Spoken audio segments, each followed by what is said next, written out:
श्री स्वामी समर्थ. नमस्कार मंडळी, स्वागत आहे तुमचं माझ्या यूट्यूब चॅनलवरती. आजचा दिवस तुम्हा सर्वांना खूप सुखाचा, आनंदाचा आणि समाधानाचा जाऊ देत, हीच मी स्वामींच्या चरणी प्रार्थना करते आणि आजच्या या व्हिडिओला सुरुवात करते. पण त्या अगोदर तुम्ही माझ्या चॅनलवरती जर नवीन असाल तर चॅनलला पण लगेच सबस्क्राईब करा आणि कमेंटमध्ये श्री स्वामी समर्थ लिहायला अजिबात विसरू नका. येत्या 2 मार्चला म्हणजेच सोमवारी होळीचा सण आलेला आहे. दरवर्षी फाल्गुन महिन्यातील हुताशनी पौर्णिमेला होळी साजरी केली जाते. यावर्षी हुताशनी पौर्णिमेची सुरुवात 2 मार्चला सायंकाळी 5:57 होणार आहे आणि समाप्ती 3 मार्चला सायंकाळी 5:57 होणार आहे. त्यामुळे यंदा होलिका दहन 2 मार्चलाच संध्याकाळी केले जाणार आहे. 3 मार्चला धुलीवंदनाच्या दिवशी वर्षातील पहिले चंद्रग्रहण येत असल्यामुळे या दिवशी धुलीवंदन साजरे केले जाणार नाही. तर 4 मार्चला धुलीवंदन साजरे केलं जाईल. मात्र होलिका दहन हे 2 मार्चला संध्याकाळी करणं आवश्यक आहे. ज्योतिषशास्त्रानुसार तसेच धर्मग्रंथानुसार 2026 साली होलिका दहन 2 मार्चलाच रात्री करावे असं सांगितलं आहे. शुभ मुहूर्त सायंकाळी 6 वाजल्यापासून रात्री 8 वाजेपर्यंत असणार आहे. त्यामुळे या वेळेत होळी दहन करणं हे शुभ मानलं जातं. होळी हा मराठी वर्षातला शेवटचा सण असल्यामुळे त्याला विशेष महत्त्व आहे आणि हा सण वाईटावर चांगल्याचा विजयाचे प्रतीक म्हणून मानला जातो. होळीच्या अग्नीत आपण आपल्या मनातील राग, लोभ, मत्सर आणि अहंकार यासारखे वाईट गुण जाळून टाकत असतो आणि नवीन सकारात्मक सुरुवात करायची असते, असा सुंदर संदेश या सणातनं आपल्याला मिळत असतो.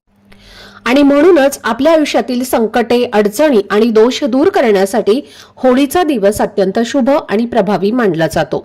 या दिवशी अनेक जण विविध धार्मिक उपाय आणि सेवा करतात. आजच्या या व्हिडिओमध्ये मी तुम्हाला एक अतिशय सोपा पण अत्यंत प्रभावी असा उपाय सांगणार आहे. सोमवारी होळीच्या दिवशी तुम्ही इतर काही नाही केलं तरीही चालेल, पण आंब्याच्या पानांचा हा खास उपाय जरूर करा. असं म्हटलं जातं की हा उपाय केल्याने दोष, दुर्भाग्य आणि दारिद्र्य दूर होण्यास मदत होते आणि आयुष्यामध्ये चांगले दिवस सुरू होतात. मनातील कठीण इच्छा पूर्ण होतात. कुटुंबात सुख, शांती आणि प्रगती यावी यासाठी हा उपाय श्रद्धेने करावा असं सांगितलं जातं. हा उपाय नेमका कसा करायचा, कोणत्या वेळेत करायचा आणि कोणत्या गोष्टी लक्षात ठेवायच्या याची सविस्तर माहिती आजच्या व्हिडिओमध्ये मी तुमच्यासोबत शेअर करणार आहे. त्यामुळे व्हिडिओ हा स्किप न करता शेवटपर्यंत नक्की पहा, जेणेकरून तुमच्यापर्यंत योग्य ती माहिती पोहोचेल. आणि तुम्ही माझ्या चॅनलवरती जर नवीन असाल तर चॅनलला पण लगेच सबस्क्राईब करा आणि बेल आयकॉनला पण प्रेस करा, म्हणजे मी जेव्हा कधीही नवीन व्हिडिओज अपलोड करेन त्याचं नोटिफिकेशन सर्वात आधी तुम्हाला मिळेल आणि तुमचा एकही व्हिडिओ हा मिस होणार नाही. तसेच हाईप बटनवर सुद्धा क्लिक करा. आजच्या या व्हिडिओमध्ये तुम्हाला मी जो उपाय सांगणार आहे तर तो खूप खास आहे, कारण हा उपाय आपण वर्षातनं फक्त एकदाच करू शकतो आणि तो म्हणजे होळीच्या दिवशी. त्यामुळे हा उपाय तुम्ही होळीच्या संध्याकाळी जेव्हा होळी दहन करणार असाल तर त्याच वेळी श्रद्धेने आणि विश्वासाने करायचा आहे. त्यावेळी होळी समोर आंब्याच्या पानांचा हा छोटासा पण प्रभावी उपाय करायचा आहे आणि तोच उपाय आज मी तुमच्या सोबत शेअर करणार आहे. हा उपाय आपल्या धर्मग्रंथामध्ये सांगितलेला आहे आणि अनेक वर्षांपासून लोक श्रद्धेने करत आलेले आहेत. आपल्या प्रत्येकाच्या आयुष्यात काही ना काही अडचणी, समस्या, अडथळे असतातच, कारण असा एकही माणूस नाही ज्याच्या आयुष्यामध्ये सर्व काही अगदी परफेक्ट आहे. काही लोकांकडे भरपूर पैसा असतो पण मनशांती नसते, तर काहींकडे पैसा कमी असतो पण घरात प्रेम आणि समाधान असतं. म्हणजेच प्रत्येकाच्या वाट्याला काही ना काही कमी अधिक येतच असते. आणि याच अडचणी दूर होण्यासाठी होळीचा दिवस खूप शुभ मानला जातो, कारण होळी ही वाईट गोष्टींचा अंत आणि चांगल्या सुरुवातीचे प्रतीक आहे. असं मानलं जातं की या दिवशी जर श्रद्धेने काही उपाय केले तर त्याचा सकारात्मक परिणाम लवकर दिसून येतो. आंब्याच्या झाडाला आपल्या हिंदू धर्मात खूप जास्त पवित्र मानलं गेलं आहे. आंब्याचे झाड हे फक्त एक झाड नाही, तर ते शुभत्व आणि मांगल्याचं प्रतीक मानलं जातं आणि म्हणूनच कोणतंही शुभ कार्य असलं की आंब्याची पानं आपण तोरण म्हणून लावतो. ज्योतिषशास्त्रातही आंब्याच्या झाडाला विशेष महत्त्व दिलं गेलं आहे आणि शुभ कार्यात त्याचा वापर करणं मंगलकारक मानलं जातं आणि म्हणूनच होळीच्या दिवशी आंब्याच्या पानांचा हा उपाय करायचा आहे.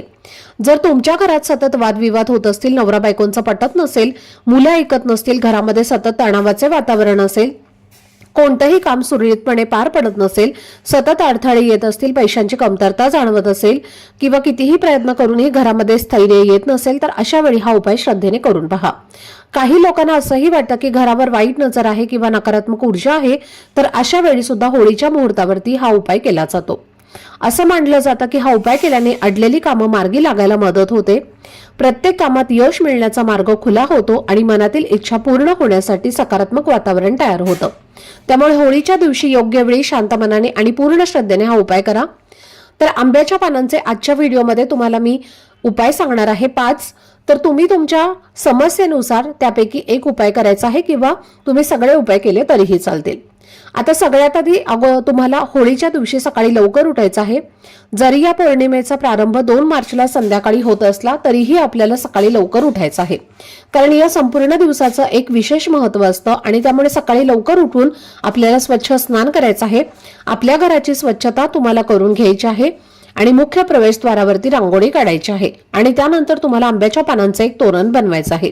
11 किंवा 7 आंब्याच्या पानांचं तोरण बनवून तुम्हाला तुमच्या घराच्या मुख्य प्रवेशद्वारावरती लावायचं आहे। आता या दिवशी अनेक आर्टिफिशियल तोरणं मुख्य प्रवेशद्वारावरती लावली जातात, पण ते तोरण फक्त आपल्याला आपलं घर सुशोभित करत असतं, पण त्यातून कोणतीही सकारात्मकता जी आहे तर ते आपल्याला मिळत नाही।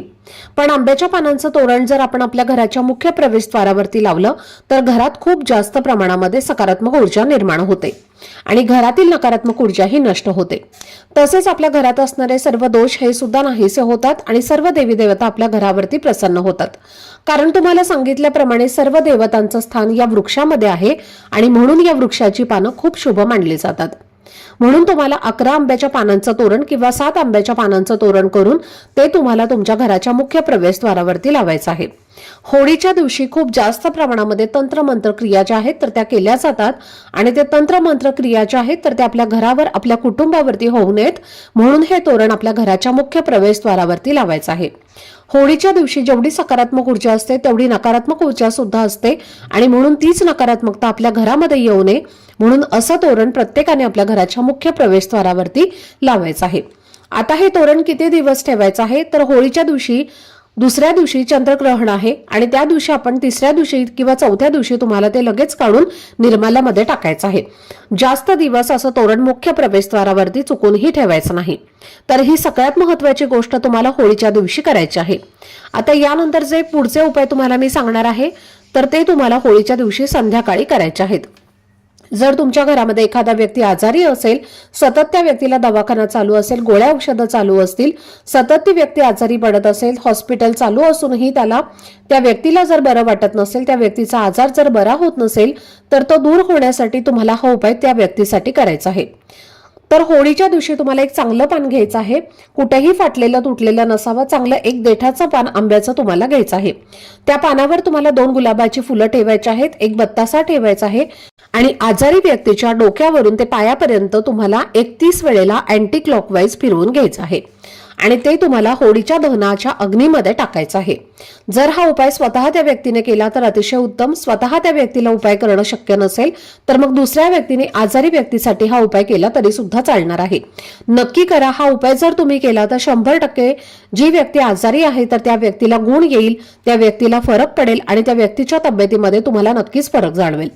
त्याचबरोबर तुमच्या घरामध्ये जर सतत पैशांच्या आर्थिक अडचणी येत असतील, कष्ट आणि मेहनत करूनही कष्टाला आणि मेहनतीला यश मिळत नसेल, जिथे तुम्ही 5 रुपये कमवता तिथे तुम्ही 100 रुपये खर्च करत असाल आणि त्यामुळे सतत पैशांच्या आर्थिक अडचणींना सामोरं जावं लागत असेल तर या होळीच्या दिवशी तुम्हाला आर्थिक समृद्धीसाठी, धनप्राप्तीसाठी आणि लक्ष्मी प्राप्तीसाठी एक आंब्याच्या पानांचा उपाय करायचा आहे।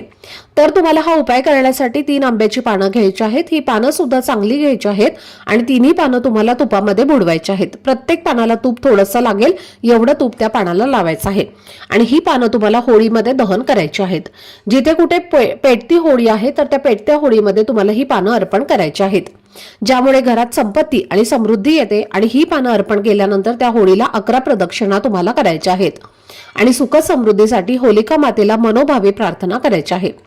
त्याचबरोबर जर भरपूर दिवसांपासून तुमच्या मनामध्ये एखादी इच्छा असेल, कष्ट मेहनत प्रयत्न करून सुद्धा तुमची इच्छा पूर्ण होत नसेल किंवा तुमचं एखादं अडलेलं काम प्रयत्न करूनही तुमच्या कामामध्ये यश मिळत नसेल तर या होळीच्या दिवशी तुम्हाला 7 आंब्याची पानं घ्यायची आहेत। ही पानं सुद्धा चांगली घ्यायची आहेत। एकावर एक ही पानं व्यवस्थित ठेवून एका पांढऱ्या रंगाच्या धाग्यामध्ये त्याला बांधून घ्यायचं आहे आणि त्यानंतर ही पानं तुम्हाला मधामध्ये बुडवून शिवलिंगावरती अर्पण करायची आहेत। शिवलिंगावरती जिथे अशोक सुंदरीचं स्थान आहे तर तिथे तुम्हाला ही पानं अर्पण करून तुमच्या मनातील इच्छा मनोकामना जी आहे तर ती व्यक्त करायची आहे। ज्यामुळे तुमच्या सर्व इच्छा मनोकामना या पूर्ण होतात। तसेच जर या दिवशी तुम्हाला आंब्याचं एखादं वाळलेलं लाकूड जरी भेटलं तरी ते तुम्हाला घरी आणायचं आहे आणि त्यानंतर तुम्हाला जेव्हा तुम्ही होळी दहन करणार असाल तर तेव्हा त्या होळीच्या दहनाच्या वेळी लाकूड तुम्हाला त्या होळीमध्ये नक्की टाकायचं आहे। त्यामुळे घरामध्ये असणारी अशांतता, वास्तुदोष जो आहे तर तो दूर होत असतो। तर ही अत्यंत महत्त्वाची माहिती मला तुमच्यासोबत शेअर करायची होती। आजचा हा व्हिडिओ जर तुम्हाला आवडला असेल, माहितीपूर्ण वाटलं असेल तर व्हिडिओला लाईक, शेअर आणि चॅनलला सबस्क्राईब नक्की करा। भेटूयात पुढच्या व्हिडिओमध्ये। तोपर्यंत सर्वांना श्री स्वामी समर्थ।